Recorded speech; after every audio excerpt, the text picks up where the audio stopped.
Heyo YouTube friends, welcome back to my channel. As promised, an update video on my Arcane Seer build. In this video I want to show the gear progression that I've done in the past week. I also want to show the nerfs that have been happening to the build and the talent and RE changes I did to kind of counteract those nerfs. In the background you can see a clip from my most recent MC Mythic raid, I think it was. And you can see the title of the video is not a clickbait. I briefly hit 10k DPS here. Of course, I already said last time that Ragnaros is really the best case scenario for this build. You don't have to move, you're not getting CC'd a lot, so the damage spikes through the roof. Also managed to pull 10k DPS plus on Hakar in CG, where it's kinda the same thing. And I will show a clip later of an Elixir fight, which is the exact opposite. It's a really bad fight for the build, and the build performs really poorly in this scenario. But yeah, we actually end up wiping this specific attempt here, so I'm not gonna show it to the end. We kind of fucked up the strategies in the end. So yeah, sadly we wiped this one. The next clip is from an Elixir raid. And I think this is a pretty good fight to show you the impact of the changes that have happened recently to the Arcane Seer build. I will put up the changelog post on the screen right now so you can follow along. The first line says that the Seer buff now lasts for 7 seconds as opposed to 10 seconds what it was before. And it doesn't sound like a big change, and it's not a direct DPS nerf, but it actually hurts the gameplay a lot. As you can see here on this clip, while fighting Elixir you have to switch from Elixir to the ads, maybe to smaller ads, you get knocked back, you have to reposition yourself and dodge some fireballs.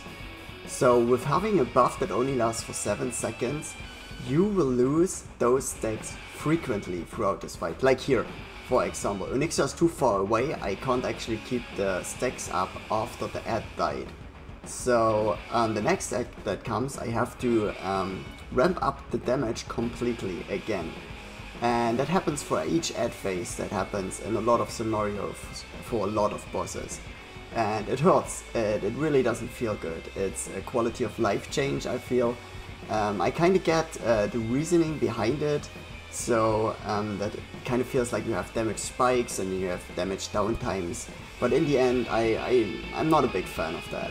The second line says that the Arcane missiles are basically now a little bit slower. The DPS loss there was actually pretty big. I lost around 1k DPS, but the build is still very much strong enough even with those changes. It just doesn't feel as good anymore as it did before. Okay, let's first off start with my gear progression, and damn, I did a lot of progress on my gear sets since my last video.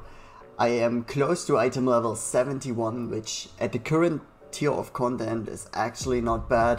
I got full mage tier 1, mostly mythic pieces, but some ascended pieces also, which I'm very happy about. I got the cloak from Elixir, which is worth a lot. I got 2 ring of spell powers, which was super lucky, and even 2 decent trinkets here. I'm still running a one-handed weapon and an offhand. I think this is superior at the moment to a staff, because the staffs that you can get are not very good. This might change with the next tier of content, maybe, we will see. But so far I am very happy with the gear, and it's actually really decent, and you have to keep that in mind when I show off DPS tests, that my gear is actually pretty okay for the current content. Next up, let's talk about changes I made to the talents and REs. And there were some really big changes, so I wanted to make sure to keep you updated on this one. The most significant change I did, I swapped out of Lightning Mastery and everything that has to do with Lightning Overload. So you might remember from the last video I was using the Lightning Mastery Epic RE. I was using 2 blue REs for Lightning Overload, and I was using the Lightning Overload talent, of course, and I switched out of all of that. I analyzed the damage breakdowns for my most recent raids, and I figured that the overload just does not do enough for the amount of investment you have to put in, because it's 3 talent points, it's 3 blue REs and 1 epic RE. so you are expecting to get a lot of damage out of it, which was just not there. It feels nice to have some DPS spikes in there with the Lightning Mastery. Sometimes you get lucky and you get a lot of damage out of it, but most of the time it averages out at about 7% of my damage, which is not enough for what it is. So instead, and I think I'm crazy for not realizing that earlier, instead I use Power Overwhelming, and this gets so much value in this build. It is actually crazy. It states that it reduces the cooldown of Arcane Power by 1 second each time that you hit with Arcane Missiles. Now think about how often you hit with Arcane Missiles on this build, and I combine this with the talent Arcane Flows, because I pull out 3 points from Lightning Overload, right? So I combine this with the Arcane Flows talent to further reduce the cooldown of Arcane Power. And this is actually ridiculous. I get close to 90% uptime on Arcane Power with this build, which you have to think about this. It's actually an insane amount of damage I get from this. I tested around a little bit what you can replace the blue Lightning Overload REs with, and I stuck with Draconic Arcane Missiles. I also tested Arcane Empowerment and Tormentor Weak, which both give additional damage to your Arcane Missiles, but the Draconic Arcane Missiles actually gave the most DPS. And credits to a player, I saw someone playing with this, he was testing it here on the dummy, and I asked him what blue REs he was using. Sadly I forgot his name, it was a pretty long one. So if you're watching this, leave a comment. Credits to you for actually mentioning Draconic Arcane Missiles, so it was not my idea. The cool thing about this is, as opposed to Arcane Empowerment and Tormentor Weak, is that it increases your damage overall. Not just for a very specific skill, but you're getting a lot of damage from Lightning Bolt and Chain Lightning, and this will increase their damage too. So you see, just like Lunar Guidance, this is an RE that increases the damage of the whole build and not just one specific part of it. And that is why I think that this gives a lot of DPS overall. And yeah, I stuck with this. I also replaced the one Dream State that was left over for Arcane Empowerment. I fixed my mana problems completely. The way I did that is by using Arcane Concentration. Now the cool thing about Arcane Concentration is that it can proc from each individual tick of Arcane Missiles, not just from the initial cast. So this has a very high uptime on this specific build. And you can combine this with Arcane Potency, so every time it procs you get 30% increased critical strike chance. The problem with this is that Arcane Concentration is not only procced by each tick of Arcane Missiles, but also each tick of the missiles will consume the Arcane Potency. So it's not as good as it seems for the crit chance, but it works for sure. And especially since we have Arcane Power up all the time, you need to do something to counteract the increased mana cost. Because the build was mana hungry before, and now you're having Arcane Power 24/7. So since I run Arcane Concentration, I basically don't have any mana problems at all anymore. And the way I did this is I actually dropped Master of Elements, which was there for mana replenishment anyways. So I dropped these points, put them in Arcane Concentration, and then I pulled out 2 points from Lunar Guidance and put them into Arcane Potency. I think this is worth it, even though Lunar Guidance is a really good talent. I think this is worth it just for the increased crit chance, because the build does so well with extra crit. One smaller change that I did is I pulled out of Lightning Mastery, which I had before, and put the points into Alacrity for extra spell haste. Now I tested this on the dummy quite a lot. Lightning Mastery is not bad. I think it adds quite a bit of damage to the build because you can build it up so fast with Arcane Missiles. But the proc chance of this is just very low, especially now that I'm not using Overload anymore to have more chances to proc it. It's just not proccing enough, and you don't get a very high uptime that way.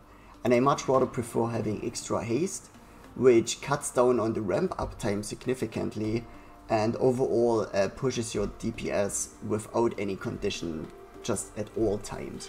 So I think Alacrity, especially now after the nerfs, feels very good in this build. In terms of skills, I didn't really change much about the build. All I added was Focus Magic. I dropped Innovate to be able to get this one, because I no longer need Innovate at all.